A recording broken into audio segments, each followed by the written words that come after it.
Hello and welcome. I'm Eva, and today I'm going to do a reading on the situation over in the Middle East, including Israel and Palestine, the Gaza Strip, the West Bank, whatever comes up. I want to say a little bit about myself first, and then we'll get into the cards. So about me, I am middle-aged. I live in the U.S., in the Midwest, and I'm a mom to a big family.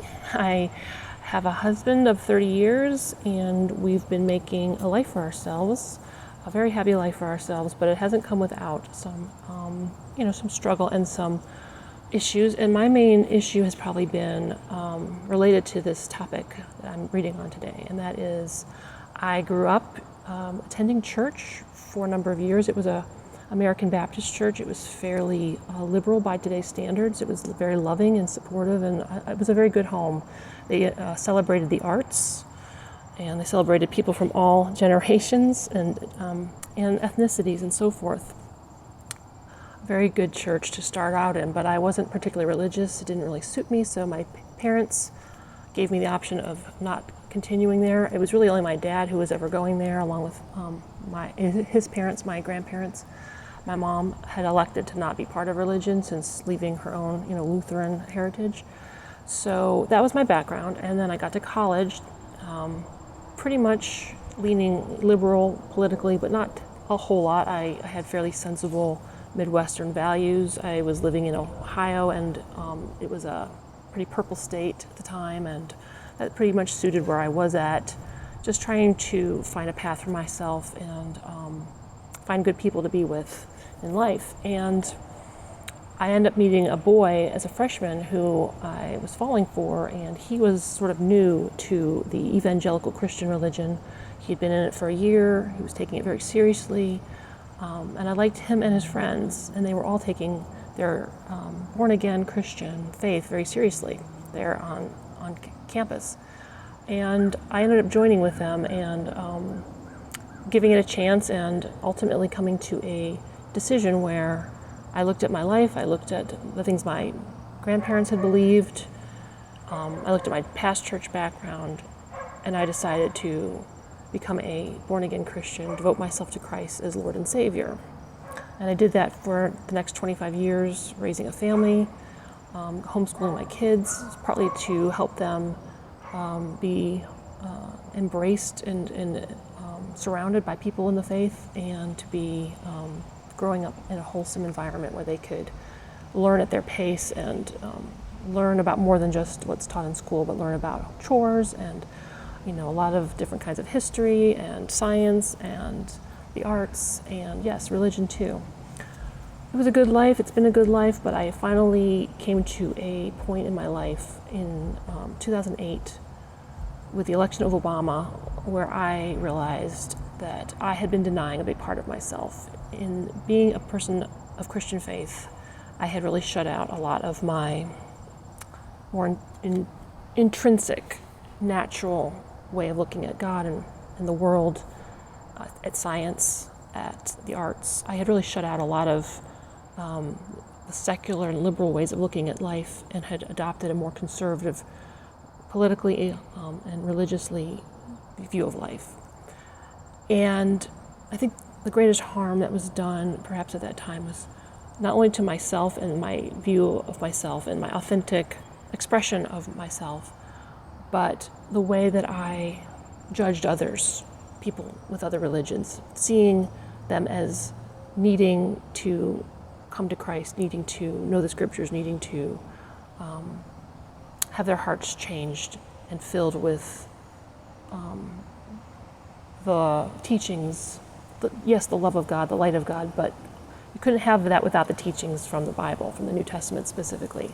That's where I really went wrong. That was really, in my soul, an act of almost violence against my truth, my actual authentic soul. So my actual authentic soul was ready to love all people and see them as human beings, and see them as in need of kindness and mercy, but also justice. We also need justice. See the world as a place where we put the human first, and we take care of the planet, and we we enjoy ourselves, our souls, our bodies. We express our love and our living, active love for spirit through ways that are kind of universal, can be accepted by all. That was my true self, and that's what I've been working to get back to ever since leaving the church in 2015. So from 2008 to 2015, I tried to make it work and remain in my church, but also I was very much indoctrinated and afraid to leave, and our whole lives were very much enmeshed in the church. Our children's lives and so forth were very much enmeshed in that community. There was no community outside of that. I barely knew my neighbors, or my neighbors were from the church, and I barely had friends outside of that, except for kids I'd grown up with and no longer lived next to, nearby, So that was my whole life was basically. So it took me a long time to get out of that, and I come to this reading with that perspective of someone who understands and has walked the path of the conservative, religious, zealous person with who has true, strong devotion, but also the person who sees there's life beyond that. I want to ask, on all our sakes now, let's take a moment just to center ourselves, to bring the right spirit to this moment, because it is a very serious moment, and there are real people involved with real lives being tossed on their heads and real suffering happening. So let's just take a few beats of our heart here, and whether you pray or don't pray, meditate or don't meditate, just a moment of silence for those who have died, who are dying, and who are suffering and who are worried.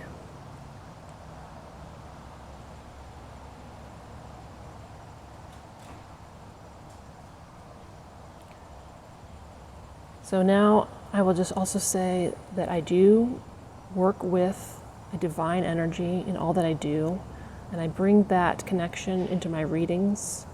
I can't say that it's a male or female energy. It is simply the creator in my mind. It's the energy of creation and of love, of divine hope, divine joy, divine light.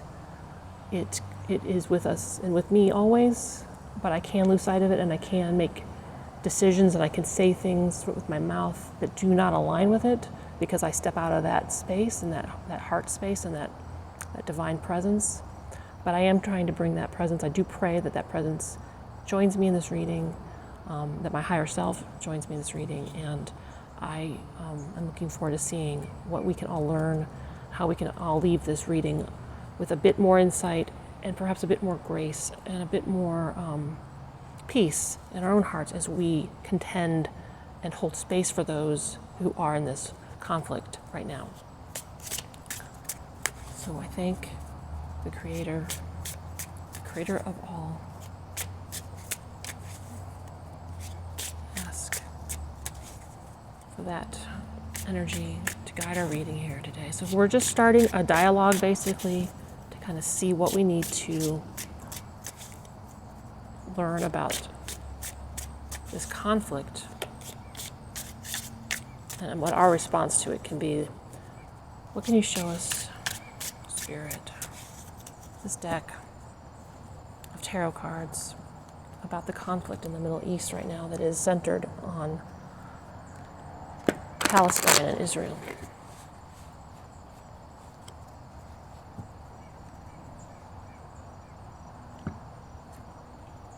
This is the Tarot by Caro tarot deck. Oh wow. We have an ace. The Ace of Pentacles. Pentacles deal with the material world, our physical world. So our bodies, the land we live on, the things we have in our possession, other people's things, our money. If there's only 4 suits, and there are in tarot, one is cups, one is swords, one is wands, and one is pentacles. They relate to water, air, fire, and earth. This is earth. This is this beginning of earth. This is the one in the earth suit. So we're starting with this idea of what it means to be embodied, what it means to be a person, what is our chief concern when we get up in the morning, when we go to bed at night. Like, what is it we're contending for in this lifetime? We are all contending for things, right? It's survival. It's sort of the root chakra too, the idea of the very basics of life, what we all need. So that is definitely in conflict here. There is a conflict of land. There is a conflict of who gets to be on that land and how do they get to live on that land. I see the star in the center. It's always, to me, a signal of divinity as well as hope.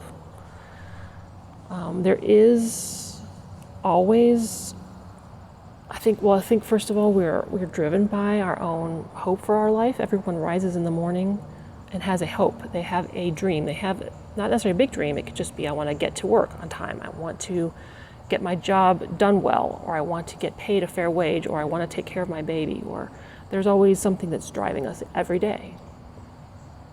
There's also the bigger hopes and the bigger forces in our lives, and that also steers us and guides us. And certainly in the Middle East, religion and beliefs play a bigger role perhaps than we in the West are ever used to thinking about.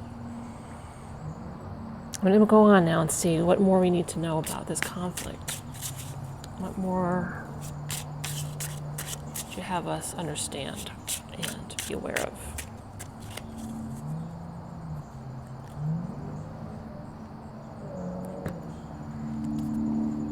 I'm going to take this card and this card.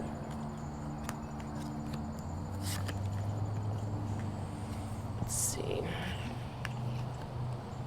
Queen of Pentacles. Seven of Swords. Okay. Interesting that we got a queen here. There's a couple of different ways of understanding that energy. First of all, we're back with Pentacles. So we're dealing with, again, physical realm and the earth and the people of the earth and their things. The queen is a person.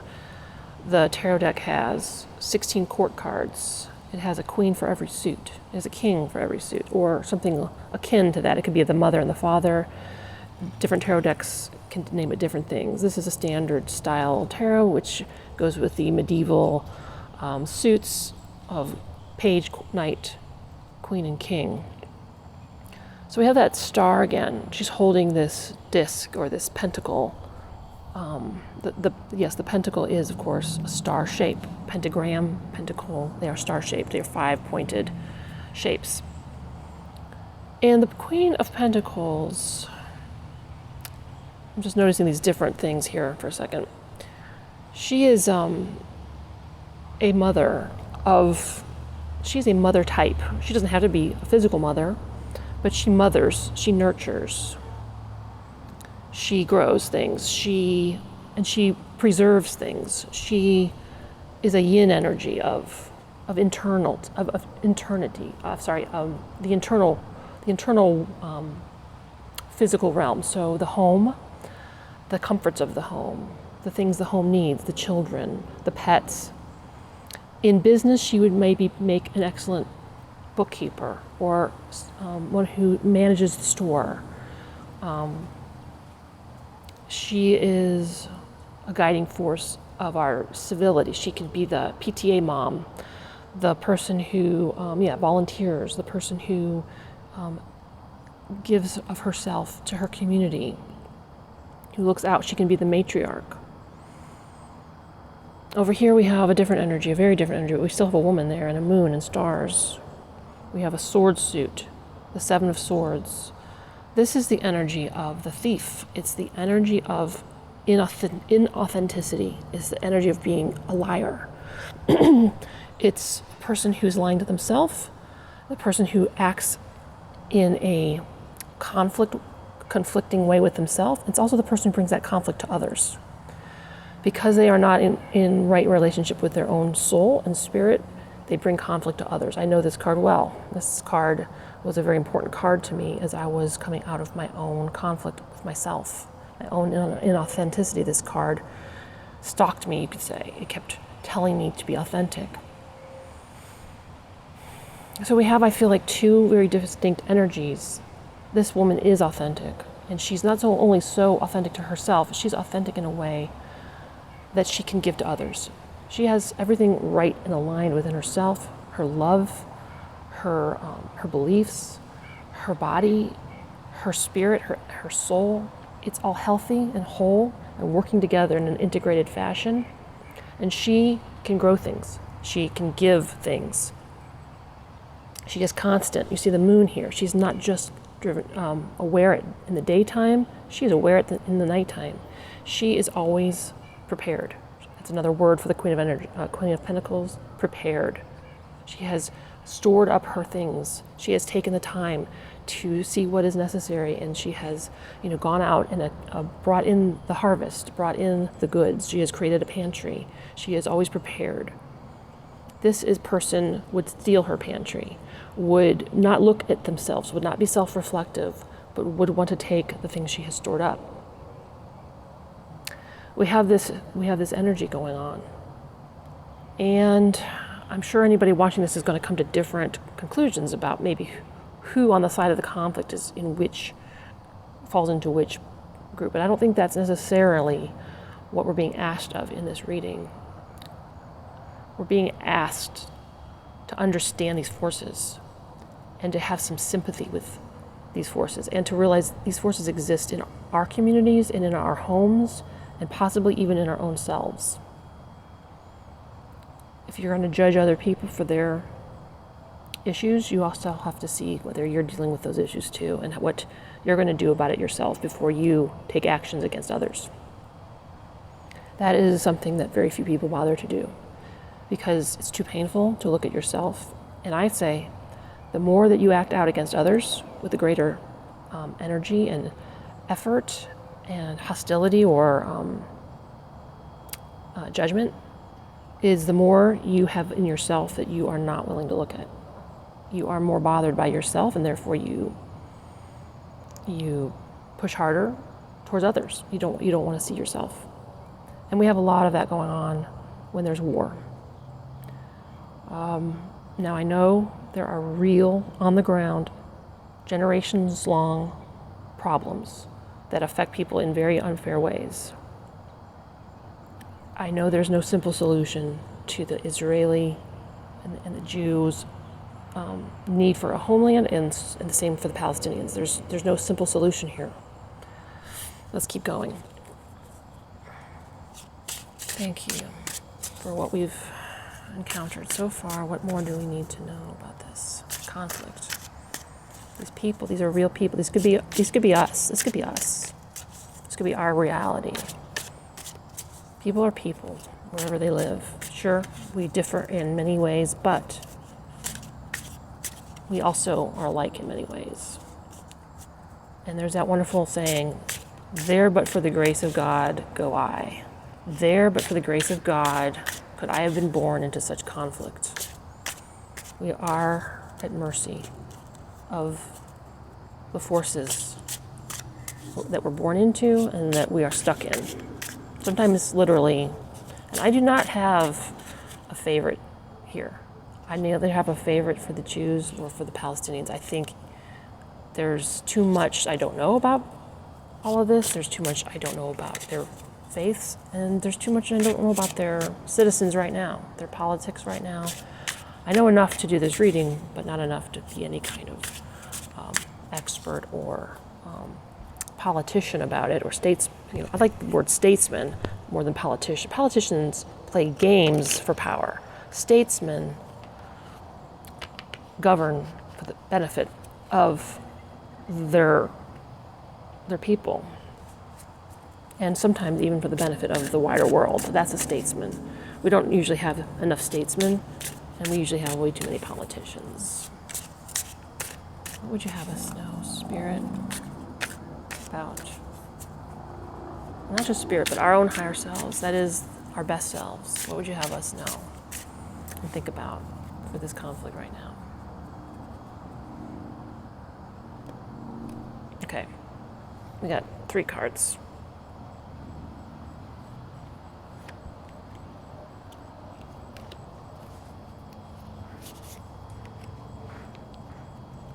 It's fun. 1, 2, 3. Let's see here. Let's move these up. Make sure this is still on the screen, yeah. Wow. Okay. Aren't these beautiful cards? I really like this deck. I'll put the name of the deck down below in case you're curious about it. It might be hard to get right now. I think it was out of print not too long ago, and I bought it from a smaller shop online that carried it. Okay. So we've got the Knight of Wands, the Emperor card, the Two of Pentacles. More pentacles, by the way.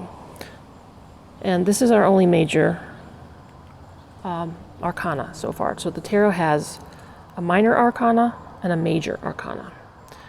There's 22 cards in the major arcana, and there's 56 cards in the minor arcana, including the courts. Sorry, the courts. This is a court card here too, and including the aces. So this energy here is kind of impacting the whole reading. Not only is it in the center, but it's a major, and it just feels big, right?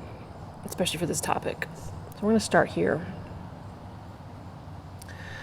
This is a card of power.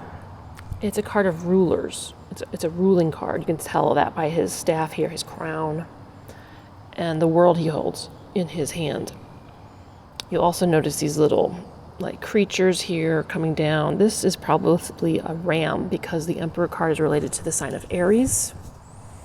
He has a eye here in his staff. It's sort of this all-seeing eye, or the sense of sight, over watching, having rule over something and having to watch over things. It can be a benevolent card, it can be an oppressive card. It's usually a mixture, I'd say, in real use, and something like today's reading. It's not meant to be read either good or bad, it's simply an archetype to explore. So you also have to know about tarot that there's an Empress card as well. So this is card number 4 with the Roman numeral there, 4. The Empress is card 3. They're seen as a pair. They are equals, but they are male and female, typically. The fact that only the Emperor came up in this reading, I think is, so far anyway, is an important thing to note because, again, they are a pair and we are dealing with the only major, and it's a power game.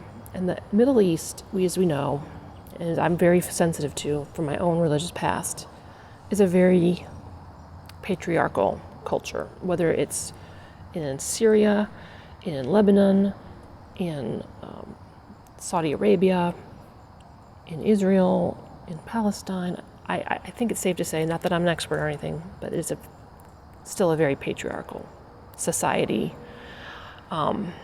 And I could have kept naming countries, and I think it would still be true.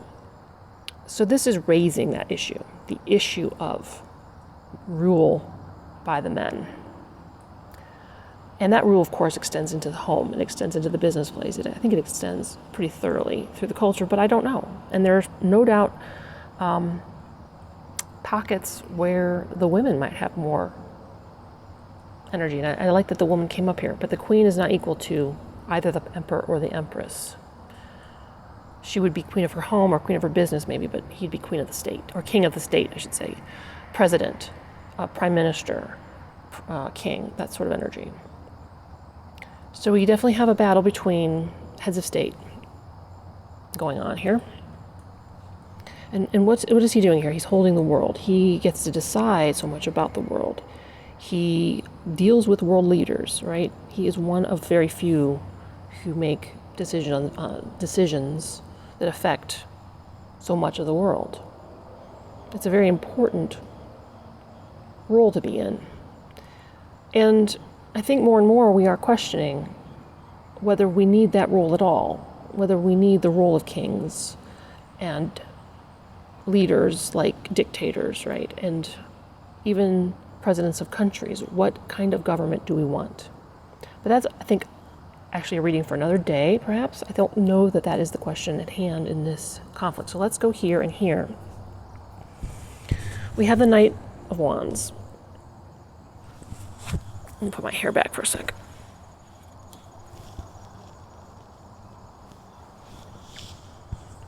This card is interesting too. I'm going to leave her on the table here. Maybe put her. Does she fit over here better? It's the Eight of Swords. The Knight of Wands, you can see, is a very fiery energy. I like this card for that reason. It also shows a little lizard here. It seems to be sort of like a sand dune, a desert kind of area. And I would say this is probably the sun here. It could also be a full moon.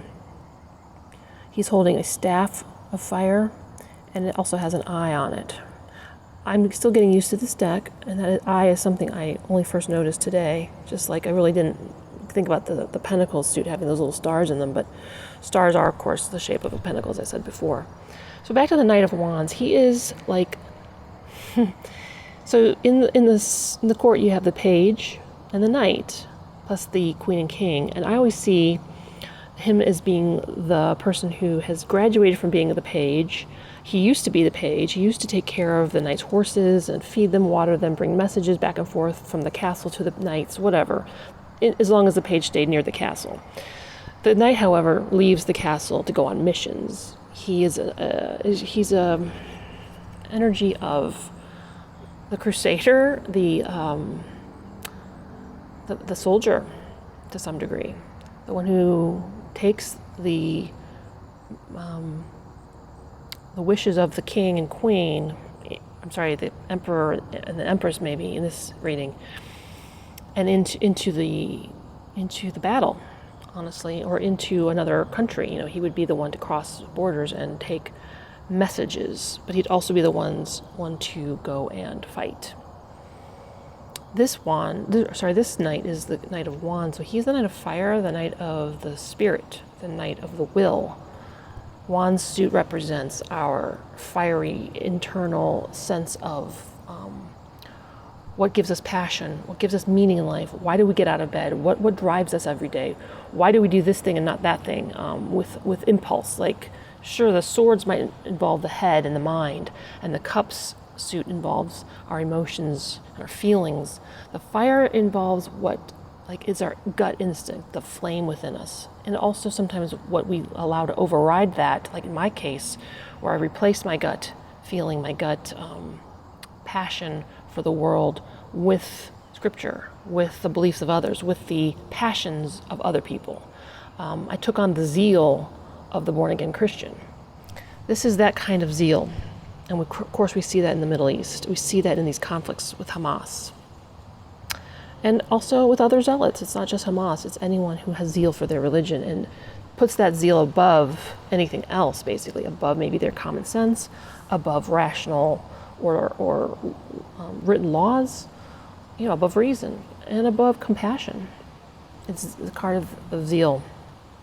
Here we have a woman balancing two pentacles in front of a sea, and there's a ship that's sort of riding out these waves. It's a lot of waves in this card.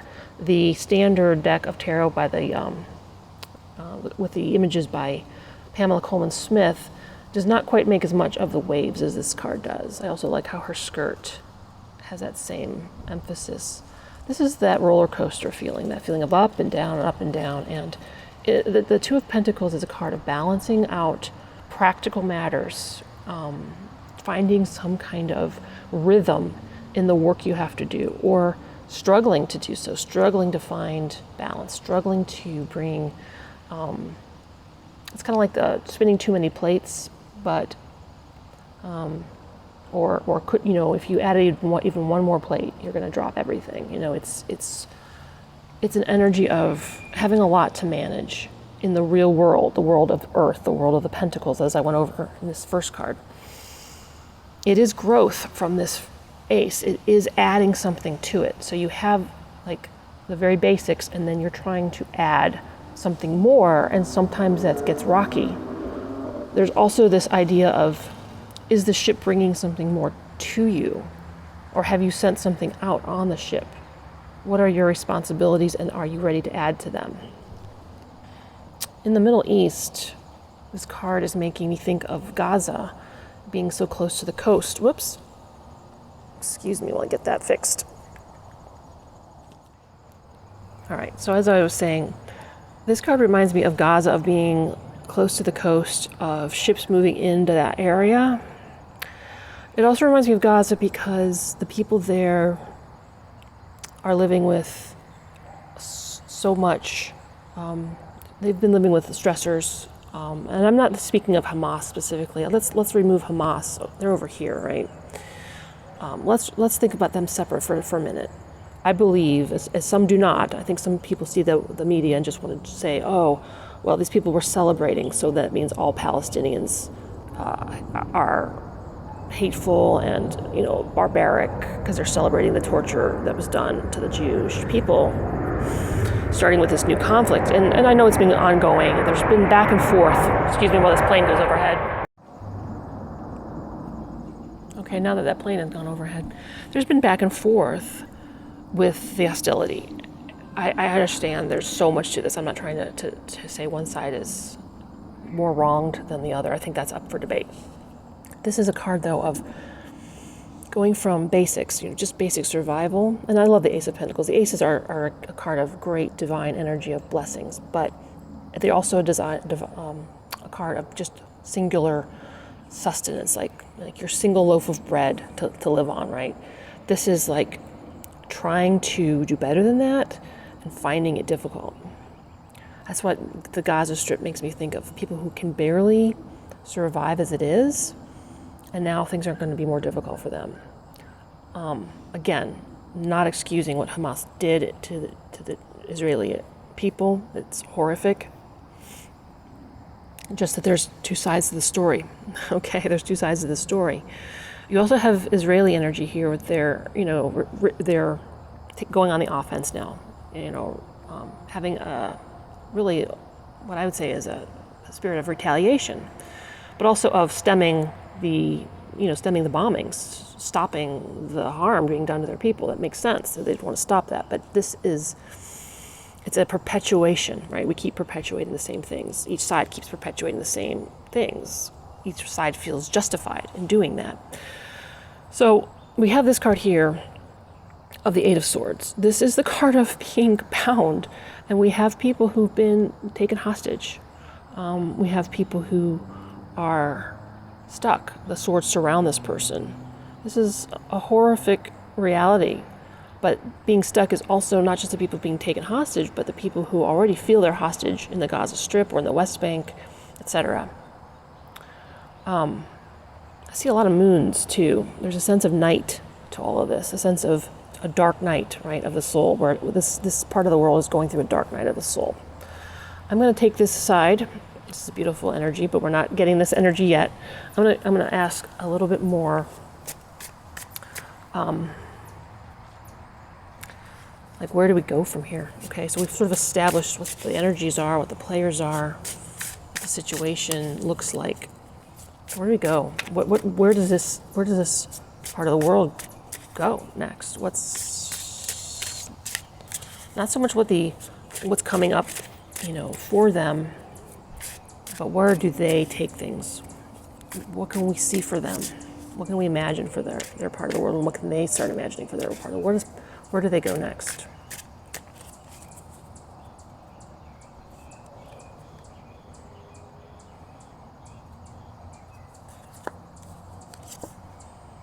Okay, this is an interesting card. So you see here two people sitting against a tree. It looks like a parent and a child. You see three swords, and you see a fourth sword, making it the fourth sword. You also see a person here lying, as if it's their. They could simply be lying on a different shade of grass or something, but you get the sense that it's sort of underneath them, almost like buried underneath them. But they aren't a skeleton, so it's almost the sense that they are aware of those who've gone before them, those who have lived before them.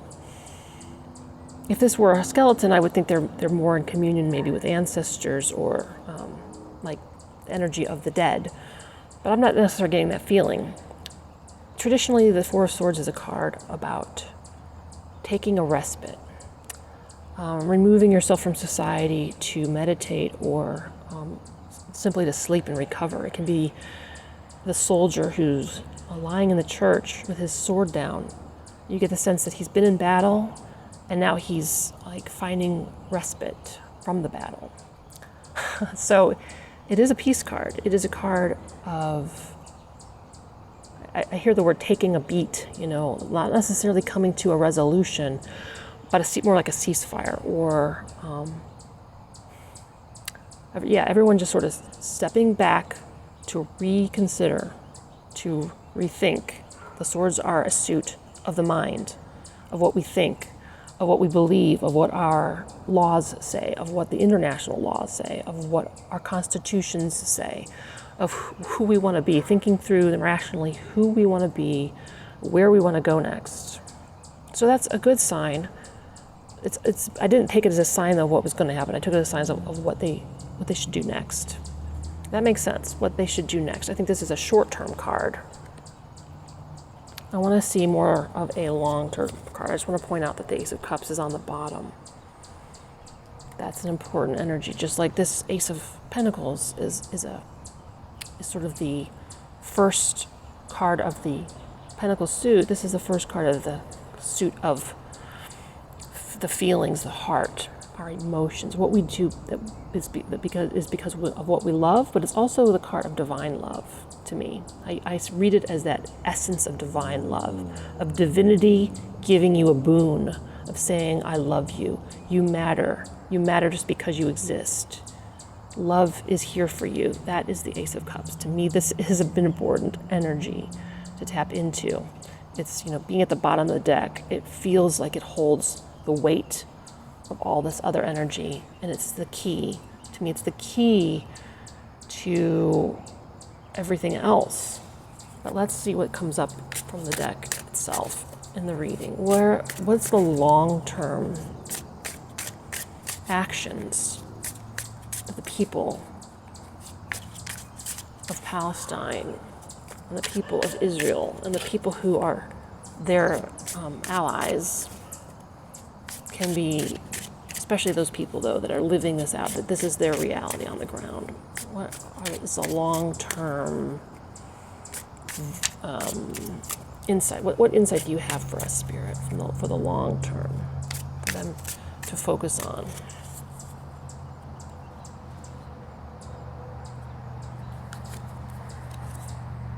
Oh, Three of Pentacles. Okay, interesting. We have the Ace, the Two.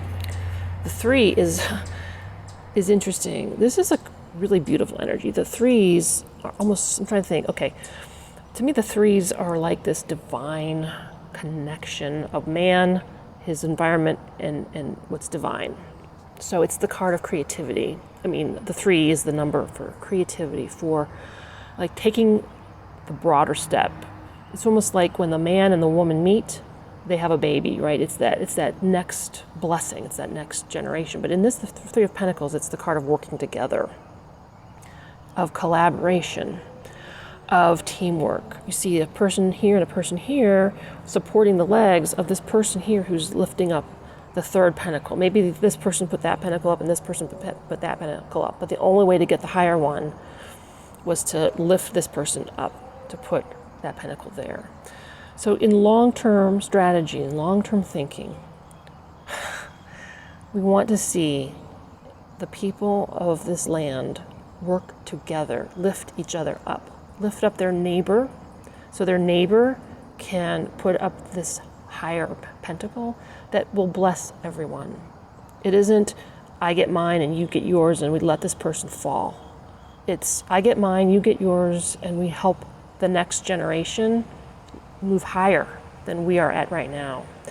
The only way for this part of the world to reach this point is to wrestle with what's keeping them from reaching this point. Why is it so hard for them to want the other to succeed? If succeeding means they'll also exceed and do and have better things and a better life, what is stopping them from working together? I have my views on that. And I'm tempted to take another card. I'm going to think about it a moment here.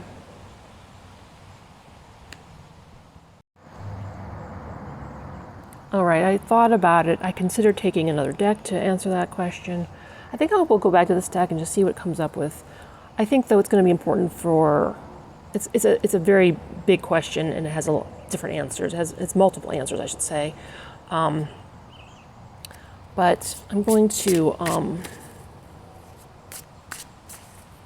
see what comes up and probably end the reading with that. But yeah, what does it take?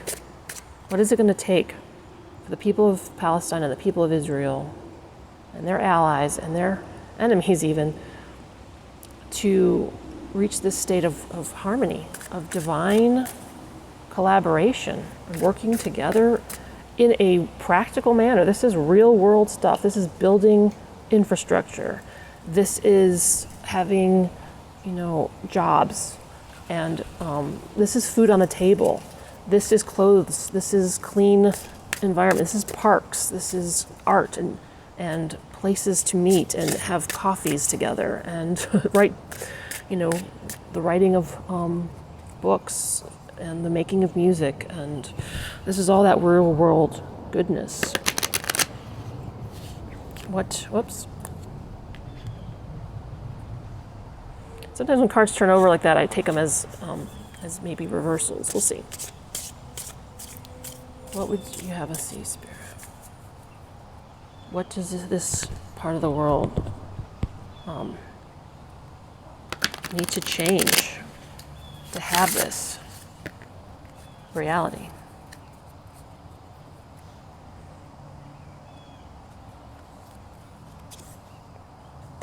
Three of Wands. Another three here. So, like I said about the threes with this card here, this has a divine presence. There's a divine connection. The astrological significance of this card has been attributed as the sun in Aries. So it's the sun at the start of the zodiac. It's a new beginning. You see the sun coming up here. You see a ship on the water, just like we had ships here. It's also got that night energy. You see flames. You see that spirit energy, that idea of the spirit. What is the will? Where's our willpower? And what does our passion dictate? So what needs to change to get to this space has to do with spirit, has to do with, yes, beliefs, but I'm seeing here more the passion that's connected to those beliefs, right? Because we have beliefs in the West, but we're not at war with each other constantly. It's okay to have your faith. It's okay to have religion. It's okay to have philosophy and all the things that make your life rich. Those are beautiful things. But it's what you do with that. It's how you embody that. It's what you let that become. It's the fire. Do you put gasoline on that? Do you let that fire rage out of control? Is your zeal harmful? It's the thing that's coming up as what needs to change. What's keeping the people from this has to do with their zeal. It has to do with not just their beliefs, but what they do with their beliefs, what their will dictates, the fire in their belly. And I know there's a lot of reasons for that fire. But I do think that we need to examine what we want. Do we want this? How much do we want this? How much are we willing to bank the passions that make us impulsive so that we can build? We don't want to burn everything down. We want to build.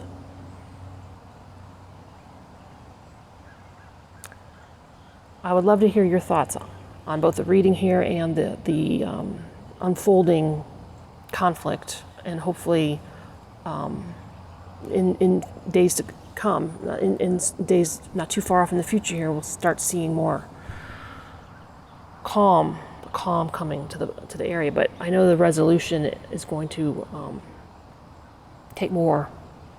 It's going to take more than this. So I'll perhaps revisit this in a future reading.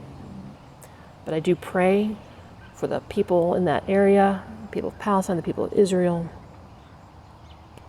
Jews everywhere, Muslims everywhere, and just human beings everywhere. Because my belief is, at the end of the day, we are all human beings, and these religions should not get in the way of our prosperity. They should not get in the way of the planet's prosperity. That is the Earth's continual renewal and, the renewal of the seasons, the health of the Earth, the health of our bodies, the health of our families. Our beliefs should not get in the way of those things. They should be a support to those things. It should be a fertile soil for those things, not a poisoned soil. All right, thank you so much if you've stayed with me this long. I am very honored to do this reading and have it mean anything to anyone, anywhere. And I'll be continuing to think about these things and praying for the people who are suffering and who want a better world all over the world. Until next time, take really good care of yourselves and your neighbor. Bye-bye. I just came back for a minute to say that when I looked at the bottom of the deck, this is the card I saw. This card is so meaningful to me personally, as someone who's been through what I've been through in my journey with religion. This is the Hierophant card. The Hierophant is, you can see these two acolytes here, these two people who are bent down and lifting up flowers to this person. And this person has all these keys on their crown. They have keys in their robe. They have an eye here. In the tarot, they stand for the person in a role of authority over our institutions, and especially our religious institutions. It's the religious authority card of the deck. It can be a good energy. It can also be used in harmful ways. As we all know who've ever been with any kind of religious practice with a group, there is a propensity, there is a danger of someone being puffed up on power within that group and using the beliefs of the group to harm the group, to take from the group, to twist the teachings of the group, and sometimes brainwash and do things like that. You can have this with CEOs of companies. Like, it can be an unhealthy, toxic energy, or it can be a very profoundly good. Leaders can do profound good, or they can do profound harm. In institutions of religion, we all have known examples from history where there's been harm done. And also, I hope we know of times where there's been good done. So this is just on the bottom of the card deck. As I finished up that last question, what needs to change so that the people can build and work together. This is kind of one of the cards I was expecting to see, and I forgot to look at the bottom of the deck. So I am biased, of course, in my thinking that this is something that needs to change. Think about a world. Think about this particular part of the world. If you removed the belief systems that the people are getting from their religions, not to say that that's what should happen, and not to say that there's anything harmful in your own faith, your personal faith, but imagine that part of the world if that left the equation. If people just wanted to have work that mattered, have food to eat, have a home for their children, and a place to be with their friends, and a way to be in love with who they wanted to be in love with. Imagine a world where the religion didn't dictate who you were enemies with and who had a right to the land. If you were just people trying to make it work. This is what I see for humanity. This is what I learned after 25 years of being in a religion, beyond, of course, that was just my adult years, 25 years as an adult. What I learned since then is how much the world exists for good beyond religion, and that religion often, as I knew, of course, growing up, I knew from history that religion often plays a role in suffering and in twisting things around so that people are, held under the thumb of the religious ruler. But in this particular reading, we're talking about a way of life for two different groups of people that are only really divided by what their religion has done over generations of time. And maybe it's time for new generations to respectfully retire that religion and forge a new society that's based on the things that they value. To decide for themselves what they value now in this new time period, and that they can still have a respect for their forefathers and what their forefathers believed without having to be servants and slaves to those beliefs. I'll leave it there. Thank you again. Yeah, I was putting away the cards, collecting them. I pray for peace. I pray for a new beginning, and I pray for wholeness for everyone and happiness for everyone.